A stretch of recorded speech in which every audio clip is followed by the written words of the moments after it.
Donc, on va parler ici de la fonction, le format de fichier plutôt, modèle de InDesign. Dans mon exemple, j'ai une jolie fiche que je vais avoir à décliner en plusieurs versions parce que j'ai plusieurs bouteilles de champagne à proposer. Voilà, j'ai bien calé tous mes styles, mon gabarit, tout un tas de choses.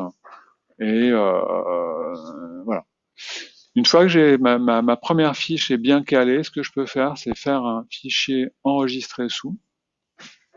Et là, je vais l'enregistrer en format modèle InDesign, qui a pour extension INDT pour template.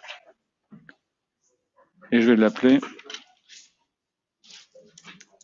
base fiche enregistrée. Je vais fermer. Voilà.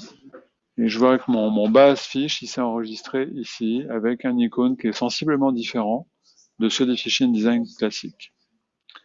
Ce modèle INDT, ce modèle InDesign, si je double-clique dessus, il va m'ouvrir en fait un document sans titre où il va me ramener tout ce qu'il y a dans ce modèle.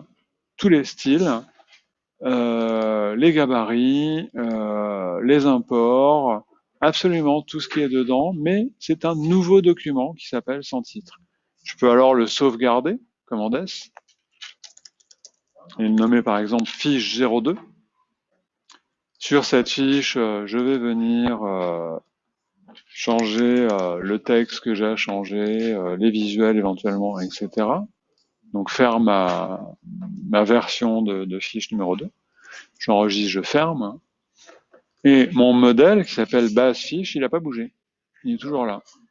Si je redouble-clique dessus, il va me générer un sans titre 7, un nouveau document, où il m'a ramené de la même façon tous les éléments. Je vais pouvoir, de la même façon, changer ce que j'ai à changer, faire ma version de fiche, enregistrer, l'appeler fiche 3, par exemple, enregistrer et fermer. Et mon fichier modèle n'a toujours pas bougé.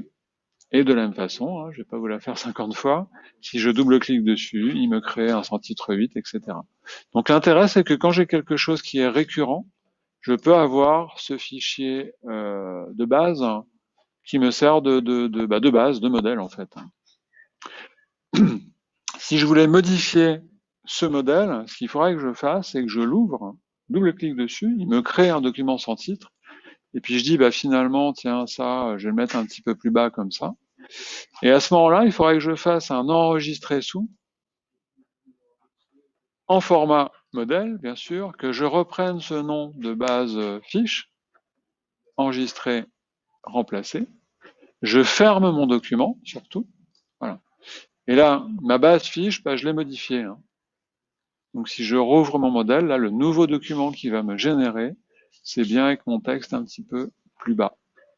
Voilà. Petit format InDesign très pratique qui existe depuis un moment.